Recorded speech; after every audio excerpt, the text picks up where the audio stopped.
The laughter started before Daniel even reached the mailroom door. Every morning for 3 years, the same people watched him walk through the glass lobby in his faded uniform, carrying envelopes, packages, and coffee cups, and they treated him like he was invisible. Some mocked his worn shoes. Others joked about his lunch packed in an old plastic container. Nobody knew that the quiet single father they had spent years humiliating was about to become the person whose signature would determine their future. Before we begin, if you believe in kindness, second chances, and never judging someone by their appearance, please like this video, leave a comment, share this story with someone who needs hope, and subscribe to Kindness Corner. Your support helps us bring more stories about courage, compassion, and the unexpected ways life can change. Daniel Carter was 38 years old and raising his 8-year-old daughter, Lily, alone. 3 years earlier, after losing his wife to a sudden illness, Daniel had been left with a mountain of bills, a small apartment, and a child who still woke up some nights asking when her mother was coming home. Daniel had once been an ambitious business professional, but grief had destroyed his confidence. He needed a job quickly, and the only position he could find was in the mailroom of a powerful corporation called Sterling Heights Group. He accepted the job without complaint. Every morning, he woke before sunrise, prepared Lily's breakfast, packed her lunch, walked her to school, and then took 2 buses to work. His uniform was always clean, even though it was old. His shoes were polished even though the leather was cracked. Daniel believed that dignity wasn't something a person received from a job title.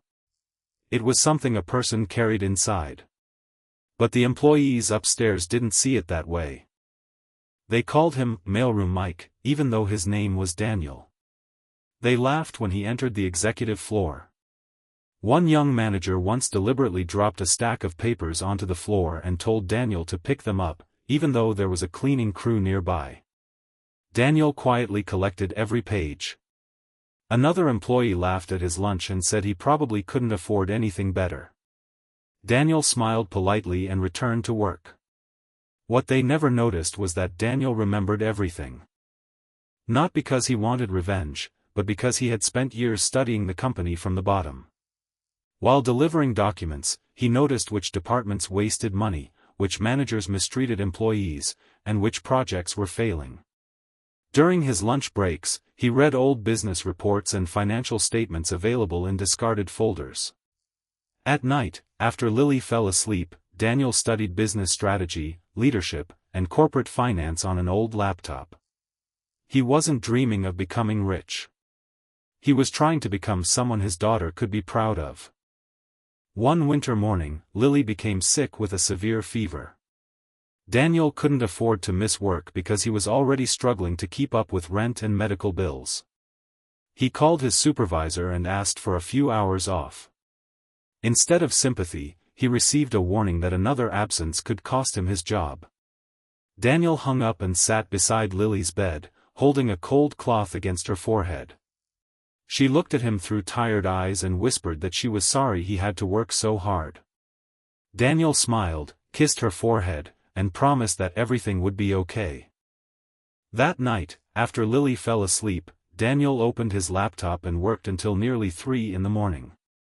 He had discovered a serious problem in one of Sterling Heights Group's logistics systems. The company was losing millions through inefficient shipping contracts, and Daniel had identified a solution that could save a fortune. He prepared a detailed report. But he didn't put his name on it. Instead, he quietly placed it in the suggestion box used by employees. 2 weeks later, senior executives announced that the company had discovered a major cost-saving opportunity. They praised a management consultant for the idea. Daniel stood in the back of the conference room, listening silently. The consultant had simply repeated Daniel's work. Nobody thanked him. Nobody even knew. Yet Daniel wasn't angry. He went home that evening and watched Lily draw pictures at the kitchen table. She proudly showed him a picture of the two of them holding hands beneath a bright yellow sun. Daniel realized something important. Recognition wasn't the reason he had done it. He wanted to solve problems. And he wanted Lily to learn that doing the right thing was valuable even when nobody applauded. 3 years passed. Then, one Monday morning, Sterling Heights Group's entire corporate headquarters went strangely quiet. Employees were told that the company had been acquired by a private investment firm. The new owner had decided to replace the current leadership team after years of declining performance.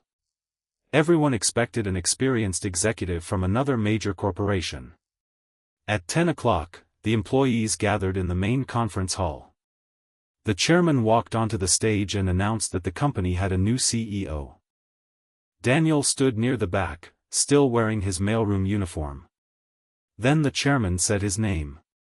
For several seconds, nobody moved.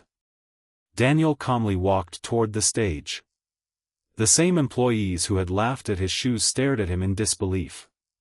The manager who had once ordered him to pick up papers looked as if the floor had disappeared beneath him. Daniel wasn't a stranger to the company. He was the person they had refused to see. The chairman explained that Daniel had actually been the anonymous business consultant behind several strategies that had saved the company millions. Years earlier, Daniel had built a successful logistics company before tragedy forced him to leave the industry. The investment group had purchased his company, discovered his expertise, and eventually hired him to lead Sterling Heights Group. Daniel could have fired everyone who had mocked him. Instead, he did something unexpected. He announced that nobody would be punished for insulting him, but from that day forward, every employee would be judged by one thing: how they treated people who couldn't help their careers. He restored respect to the mailroom staff.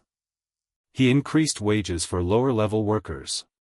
He created childcare assistance for single parents. He established an emergency fund for employees facing medical crises.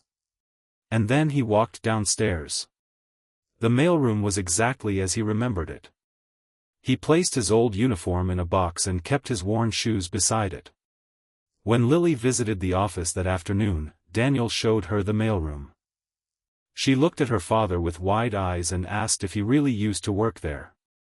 Daniel smiled and told her that he had. Then Lily hugged him and said she was proud of him. Those words meant more to Daniel than the CEO title ever could.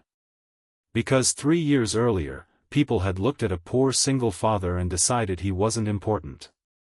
They were wrong. They had mistaken a position for a person. They had mistaken quietness for weakness. And they had mistaken kindness for surrender. Daniel never changed who he was. Life simply gave him a chance to show everyone who he had been all along. If this story touched your heart, please like the video, share it with someone who believes that kindness matters, and subscribe to Kindness Corner for more emotional stories that remind us never to judge someone by where they stand today. And before we end, I have one special request. Comment, "I will never judge by appearance," if you believe every person deserves dignity, respect, and a second chance. Because sometimes the person everyone ignores is the person carrying the greatest potential. Sometimes the quietest worker in the room is fighting battles nobody can see. And sometimes life doesn't need to change who you are, it simply needs to give you the right moment to reveal it. Daniel walked into the company as a forgotten mailroom employee. He walked out of the same room as its CEO. But the greatest victory wasn't becoming powerful. It was remaining kind when he finally had the power to become cruel.